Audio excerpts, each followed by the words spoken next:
Meus amigos, no vídeo de hoje nós vamos falar a respeito de mais uma teoria da conspiração. Eu prometo que nós vamos interromper essa série em breve, né, e vamos começar outros assuntos. E mais tarde nós voltaremos com outras, né, teorias da conspiração. Mas essa aí é especialmente perigosa porque ela se encontra disseminada por todas as classes, né? Todos os grupos de pessoas. Se o nosso vídeo a respeito da falsa irmã Lúcia, né, só interessa a certos grupos católicos, né, e se o nosso vídeo a respeito dos deuses astronautas, né, da hipótese dos deuses astronautas, interessa mais a principalmente alguns círculos esotéricos ou de ufólogos, etc., esse vídeo, né, a respeito da chamada lei da atração, diz respeito a todo mundo, porque é uma ideia que está presente em toda a nossa cultura e que tem influências, às vezes, que nós não enxergamos, né?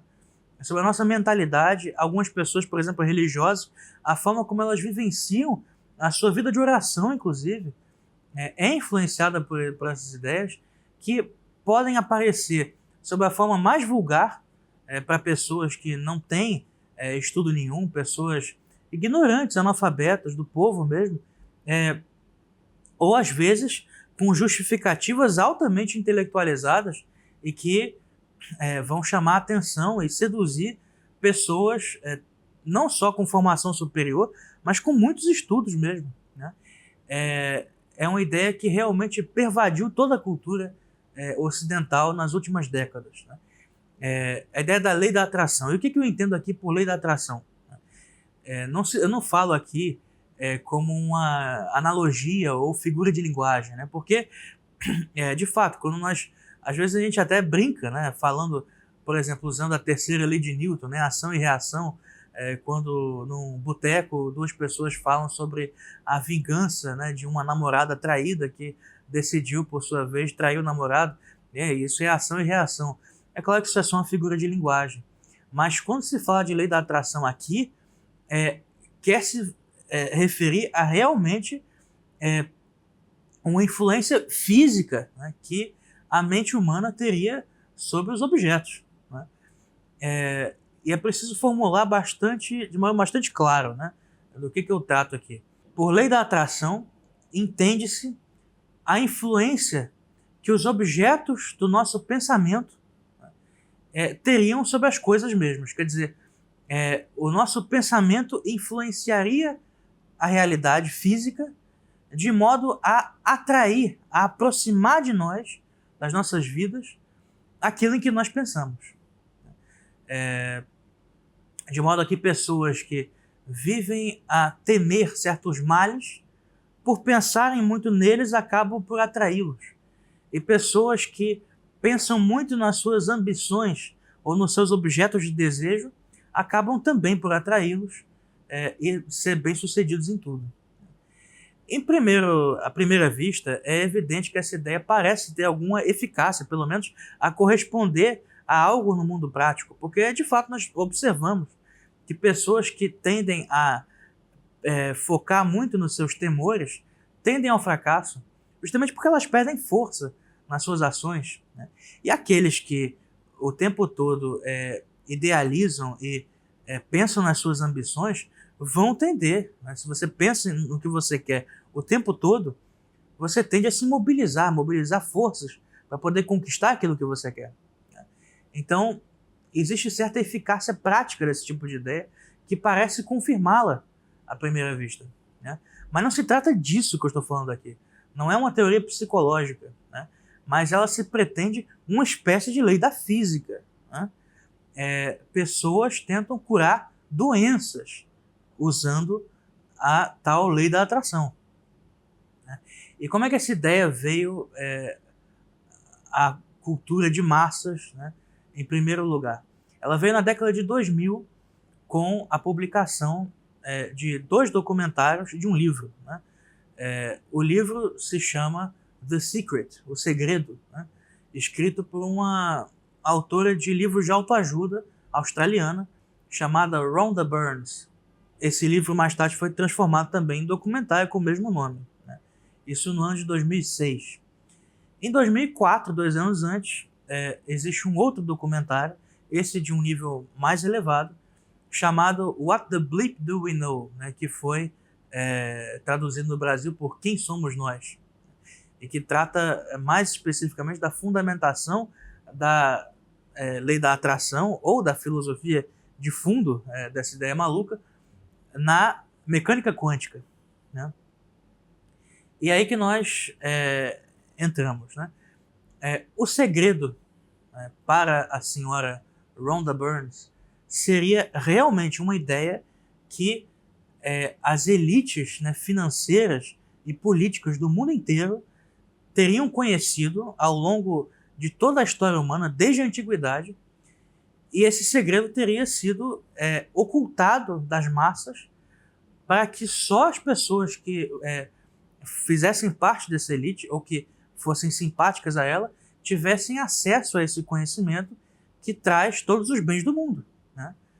Mediante uma técnica de mentalização e de concentração naquilo que você quer. Esse segredo teria sido conhecido por uma série de intelectuais que ou faziam parte dessa confraria, né, ou não tiveram coragem de revelá-lo ao mundo, né, mas todos eles teriam conhecido esse segredo. Dentre eles estão os nomes totalmente disparatados aqui, não tem nada a ver um com o outro, né, de Platão, Shakespeare, Isaac Newton, Victor Hugo e Albert Einstein.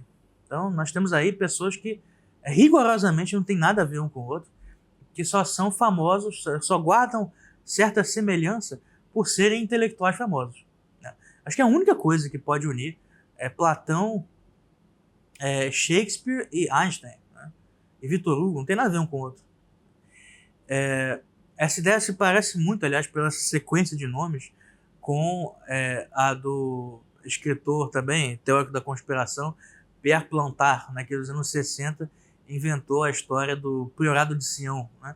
O mito de que Jesus Cristo teria tido filhos com Maria Madalena e essa linhagem teria sido ocultada por um priorado, né, que teria como nomes exatamente as mesmas pessoas, né? Exceto Platão, que viveu antes de Cristo. Mas, a partir de Shakespeare, todos esses aí aparecem na lista de Pierre Plantard. Evidentemente, é uma produção assim intelectualmente muito pobre, né? E que tem todas as tintas conspiratórias típicas da cultura anglo-saxônica, coisa que nós já falamos aqui, né? Não é à toa, a senhora Rhonda Burns é australiana, né? Mas busca-se sempre uma fundamentação intelectual disso. No livro The Secret, a autora diz claramente que a filosofia de Platão já contém essa ideia de que a nossa mente produziria realidades físicas e que as pessoas que se concentram muito naquilo que desejam ou naquilo que temem, elas obtêm sempre isso, né? Que você atrai os seus pensamentos, né, por uma espécie misteriosa de magnetismo, né? E ela, para justificar isso, né, realmente, a filosofia de Platão ela se presta muito a esse tipo de coisa, principalmente porque ela é escrita sob forma literária, na forma de diálogos, e muitas vezes os termos se tornam obscuros por causa disso, né? E dali você pode tirar, claro que existe a filosofia de Platão mesmo, né, que subjaz, que está presente de fato naqueles textos para quem sabe interpretá-los corretamente, né? Platão era um filósofo autêntico que tinha um pensamento único. Mas, dependendo da chave interpretativa que você adota, outros pensamentos podem ser adquiridos ali. E aí também, né, os neoplatônicos vão enxergar neoplatonismo em Platão. Os gnósticos vão enxergar gnosticismo em Platão. O senhor Karl Popper enxergou totalitarismo em Platão, né? Seja lá como é que tenha sido isso. E a senhora, por que não? A senhora Rhonda Burns não pode também enxergar a lei da atração ali. Então, de fato, é uma loucura total, né? Mas, ao contrário do que muitos podem imaginar, não é no cerne da filosofia platônica, né, no chamado idealismo platônico, que essa autora encontrou a fundamentação para essa lei da atração. Ela o encontrou no capítulo 4, no livro 4 da República, né, em que Platão fala sobre a educação dos jovens na República Perfeita.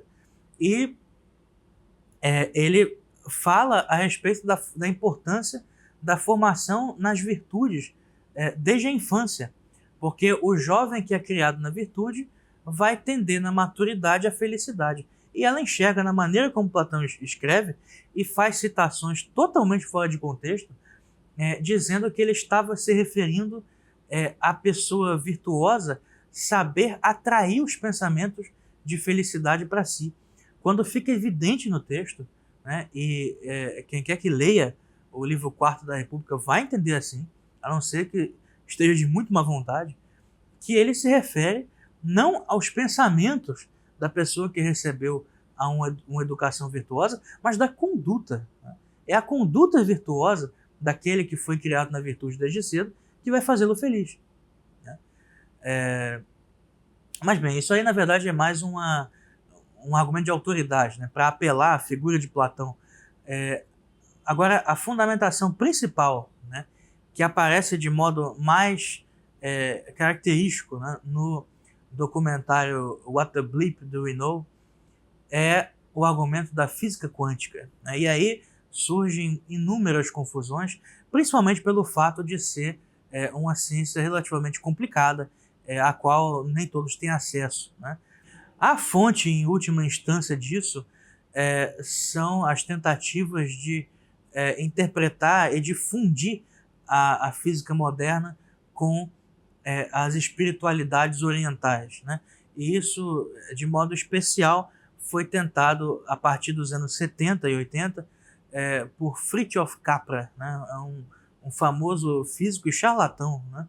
Que teve uma influência muito grande sobre o movimento New Age, né? do qual ele é uma cria. Né? E nos livros O Tal da Física e O Ponto de Mutação, Fritjof Capra vai chegar à conclusão de que a física com a mecânica quântica passa a um novo paradigma. Né? E para isso ele vai citar um outro autor muito importante da década anterior a dele, Thomas Kuhn, que escreve no seu livro A Estrutura das Revoluções Científicas, que as ciências não evoluem linearmente, como as pessoas imaginam normalmente, né? Que não é uma mera acumulação, um mero acúmulo de conhecimentos, né? Mas que certos modelos científicos vão esgotando as suas possibilidades. Né? E quando elas esgotam as suas possibilidades intelectuais, começam a aparecer certas anomalias, né? Que só conseguem ser corretamente explicadas quando o quadro geral dessas ciências é ampliado. Né? O caso mais famoso disso, que todos conhecem, é a chamada Revolução Copernicana, né? Que na verdade não foi levada a cabo por Copérnico, mas foi mais de 100 anos depois por Galileu Galilei, quando ele muda, né, o modelo geocêntrico e o substitui pelo modelo heliocêntrico de Copérnico, com base em uma série de observações astronômicas. E a partir daí, né, o contexto geral das ciências europeias vai ser modificado. Né? Vai surgir a física moderna matematizada, vai surgir o método experimental moderno, e tudo isso vai criar uma série de possibilidades novas que a física, tal como era praticada, na verdade desde Aristóteles, não conseguia abarcar. Né? Não quer dizer que em todos os aspectos a física aristotélica tenha sido propriamente superada, quer dizer que entrou-se num contexto novo. Né? A física que começou a ser praticada depois, a partir de Galileu, ela é outra coisa. Né? E esse modelo vai sendo desenvolvido, né, a partir da gravitação universal de Newton. Mais tarde, no século XIX, vai aparecer o eletromagnetismo, né, que vai alcançar o seu ápice nas equações de Maxwell, até chegar no final do século XIX, quando esse modelo, né, da chamada física clássica vai também começar a entrar em crise. Né? Em especial no que diz respeito ao modelo atômico. E nesse período, né, e principalmente nas primeiras décadas do século XX, uma série de experimentos vai ser feita, onde as leis da mecânica clássica deixam de se aplicar corretamente, né? E é preciso que surja uma nova visão, né? Então, de fato, há uma mudança de paradigma com a mecânica quântica, né? O caso que eu posso explicar para vocês brevemente, né, e que é muito usado por esses teóricos da lei da atração, é o famoso experimento da dupla fenda, né, que foi realizado em 1927 e que confirmou o princípio da incerteza de Heisenberg, Werner Heisenberg, que curiosamente o formulou alguns dias antes de se casar, né, e graças a Deus a sua noiva foi paciente e adiou o casamento para poder deixar o seu noivo desenvolver, né, os últimos requintes da sua teoria, certamente percebendo que ele entraria para a história, né, como de fato entrou.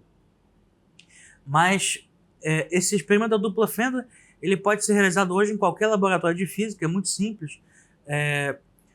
Um feixe de elétrons é disparado, né, e projetado sobre uma tela. Entre esse feixe de elétrons, hoje em dia se usa mais laser, né, para isso, só que na década de 20 ainda não existia isso, né? Eles usavam outras formas, né, fótons. Na verdade, isso surgiu acidentalmente, né? Uma pesquisa que era feita sobre cristais. Mas entre o feixe de elétrons e essa tela onde eles vão ser projetados, existe uma placa de um material opaco, né, que não reflita nada, com duas fendas. E quando esse feixe é disparado através dessas fendas, ao contrário do que se espera, né, os elétrons são partículas, né, então são matéria, né, são partículas subatômicas. Ao invés de se comportar como matéria, né, e passar exatamente por essas fendas, de modo a obter como resposta, né, como imagem nessa tela de projeção, duas colunas que corresponderiam às duas fendas, cria-se um padrão de interferência. Padrão de interferência que é típico das ondas. Então a matéria, os elétrons, teriam um comportamento ondulatório. Então a matéria se comportaria como onda a nível subatômico. Quando os físicos descobriram isso, ficaram boquiabertos, né? Então resolveram medir o máximo que pudessem por onde passam esses elétrons, né?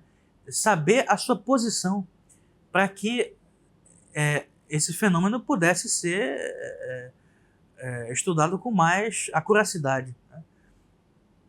E para aumentar ainda mais a estranheza, quando esses elétrons foram medidos, quando esse feixe de elétron passou por instrumentos de medição, eles voltavam a se comportar como matéria. E não era mais criado um padrão de interferência na tela de projeção, mas exatamente as duas colunas que eram esperadas inicialmente, quando se pensava que eles se comportariam como matéria, né? Ou seja, quando os elétrons são medidos, eles se comportam como matéria. Como eles não são medidos, quando não são medidos, se comportam como ondas, né? Então, a matéria tem certas propriedades que não consegue, com as quais a mecânica clássica não consegue lidar, né? Isso confirmou o princípio da incerteza de Heisenberg, que dita que não se pode conhecer a velocidade e a posição de uma partícula simultaneamente. Ou seja, a mecânica quântica é toda probabilística, né? Mas ela não é probabilística por causa do que nós não podemos conhecer, mas porque a própria natureza da matéria a nível subatômico é assim, né? E isso, claro, que criou uma série de discussões, né? Se vocês quiserem estudar mais a fundo isso, eu recomendo que pesquisem sobre a interpretação de Copenhagen que foi feita a respeito da mecânica quântica, né, que é adotada oficialmente hoje pela grande maioria dos físicos. Mas em nenhum momento existe esse salto, né?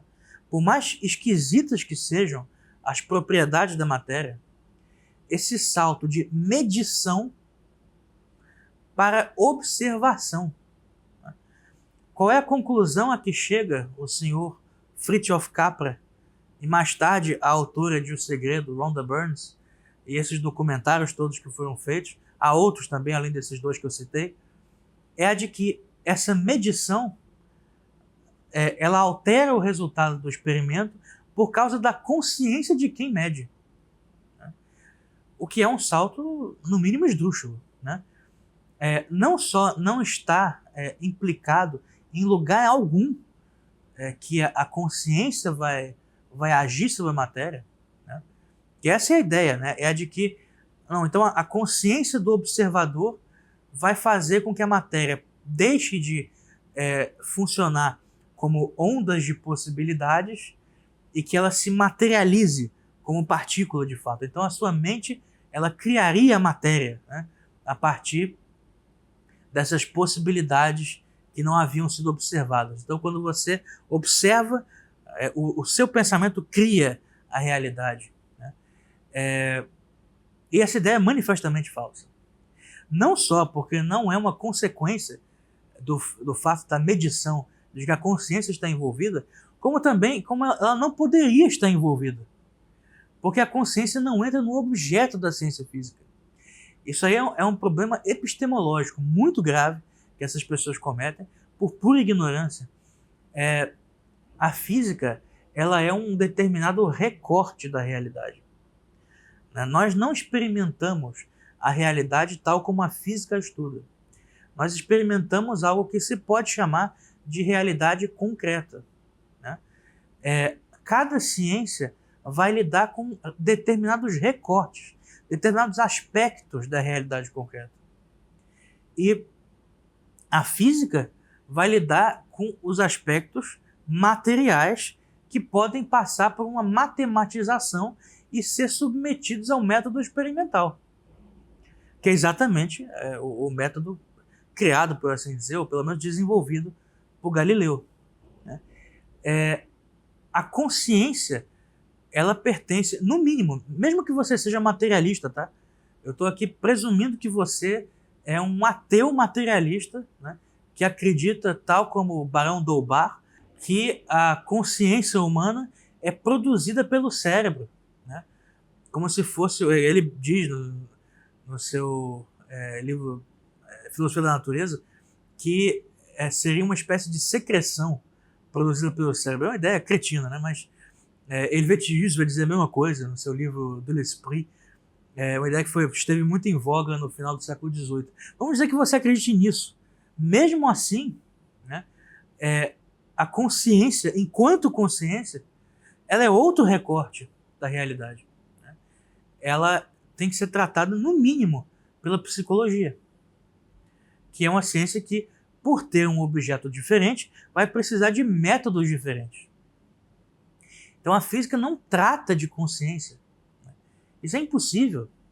Então ou você diz que você achou os limites da ciência física, né, com essa hipótese de que seja a consciência que causa essas mudanças, ou então você simplesmente fala que é outra coisa que está causando essa mudança, que é a medição em si, e não a consciência de quem mede. Quer dizer, é uma confusão terrível, né? Mas que chega a absurdos, né?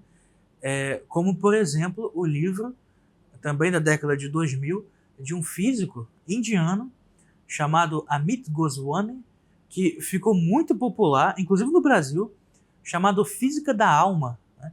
Na qual esse homem, esse indivíduo, vai tratar a física quântica como compatível, né, e vai falar sobre as relações entre a física quântica e o livro tibetano dos mortos. E ele vai dizer que, na verdade, a física quântica ela está falando a mesma coisa que o livro tibetano dos mortos. Para mim, esse sujeito é louco, né? Mas a grande maioria das pessoas não chega a esse extremo, né? Agora, a ideia, né, de que a física quântica constitui uma mudança de paradigma, ideia que é correta, mas que, de alguma forma, ela abriria as portas para a espiritualidade na física. Essa ideia, na verdade, ela é um rebaixamento da espiritualidade, né? Ela não é uma reabilitação, como querem alguns, da espiritualidade por meio da física. A espiritualidade não pode ser reabilitada pela física porque ela é superior a ela. Toda física pressupõe uma metafísica que lhe serve de base, inclusive de base conceitual. Pelo menos isso Isaac Newton sabia. Mas os físicos modernos de hoje nem isso sabem. Isaac Newton, pelo menos disso ele sabia. Mas os físicos modernos parece que não sabem mais. Quer dizer, a ideia de que a sua ciência tem limites e que ela é fundamentada por outras ciências. A metafísica ela é uma espécie de rainha das ciências. E o mundo espiritual, ele pertence a essa ciência mais elevada. E o estudo do ser é a ontologia, que em alguns casos pode ser considerado como equivalente à metafísica, mas isso não é a discussão aqui. Então, o que se opera com isso, com essa ideia esdrúxula de física quântica, não é uma reabilitação da espiritualidade, mas é um rebaixamento da espiritualidade à mera força sutil, à mera probabilidade da mecânica quântica, as incertezas dos experimentos. Ou seja, há uma espécie de falso misticismo, de pseudo-misticismo, aquilo que popularmente se chama nos Estados Unidos de quantum Wu. É exatamente isso. Quer dizer, aquela física meio misticoide.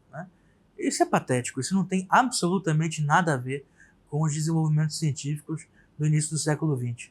De modo que não existe nenhuma fundamentação intelectual para essa ideia, nem na mecânica quântica, nem em nenhuma filosofia, nenhuma forma de se interpretar a filosofia de Platão, muito menos em considerações históricas a respeito de confrarias que teriam existido e que teriam transmitido um segredo que parece que não está em lugar nenhum, porque, pelo menos nos escritos desses indivíduos, não está.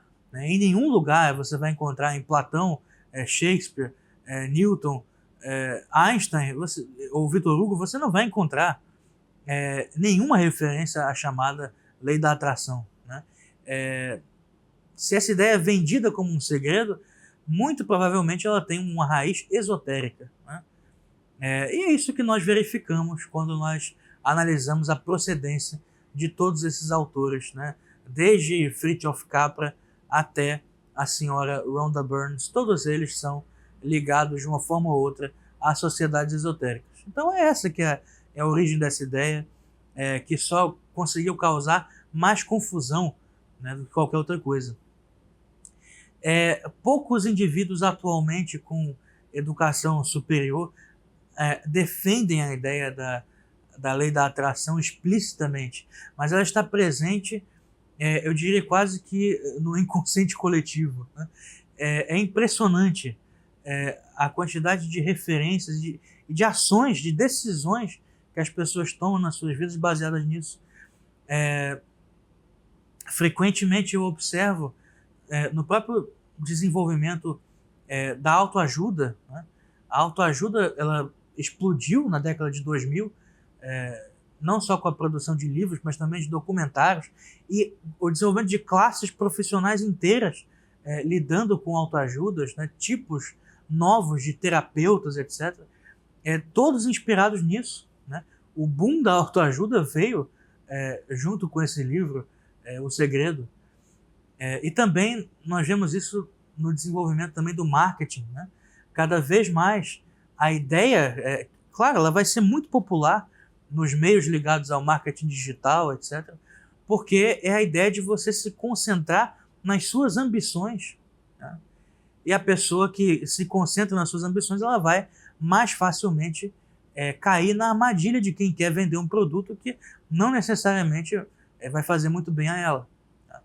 Mas a ideia de incutir ambições, que é muito comum em quem estuda marketing, vai casar perfeitamente com a ideia da lei da atração. Também é muito comum, pessoas que lidam com isso, esses terapeutas quânticos, etc., são pessoas que às vezes são mestres do marketing, e grandes charlatães.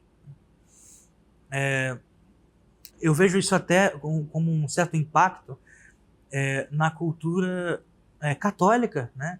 Entre cristãos, pessoas que mudam a vivência da sua vida de oração com base nisso. Pessoas que passam a recorrer a Deus pensando no efeito prático que a sua oração vai ter, não pensando no que Deus vai pensar do que você disse, mas do efeito que o seu pensamento vai ter. Quer dizer, como se a oração não fosse recorrer a Deus Pai Todo-Poderoso, mas como se ela mesma em si tivesse uma espécie de efeito mágico, pela força do pensamento. É a ideia de que você, se desejar muito uma coisa, ela vai naturalmente acontecer, e depois as pessoas se revoltam porque não acontece, né? Querem tratar a Deus como se fosse uma espécie de mecanismo que você pode atiçar, né? E ele vai responder, dependendo da maneira como você faz isso, né? Ou como se fosse um garçom, né? Para atender todas as suas vontades, né? É claro que Deus considera a sua vontade quando você reza, ele leva em consideração, mas em primeiro lugar ele vai levar em consideração o seu bem, né? Que frequentemente não está naquilo que você pede, né? Deus não é um garçom, né? Muito menos um garçom do tipo que essas pessoas querem, né? Como na música do Noel Rosa, né? Conversa de botequim, que você começa a pedir um monte de coisa pro garçom e no final tá pedindo dinheiro, né, para ele, porque afinal de contas o seu dinheiro ficou com o bicheiro. Então, isso está presente em toda a nossa cultura, né? Infelizmente, eu acho que já se impregnou de tal forma, né, no mundo da autoajuda, no mundo da psicologia, no mundo do marketing, que talvez seja impossível, né, de destruir essa ideia, a não ser a longo prazo. Mas, pelo menos, né, a falsa fundamentação que é dada na mecânica quântica e a impregnação que isso tem nos meios católicos, isso eu acho que esse vídeo talvez possa dar alguma contribuição para que essa ideia seja rechaçada de uma vez, né? Porque isso é uma loucura de origem certamente esotérica e que não tem nenhuma fundamentação intelectual que justifique a sua permanência na cultura.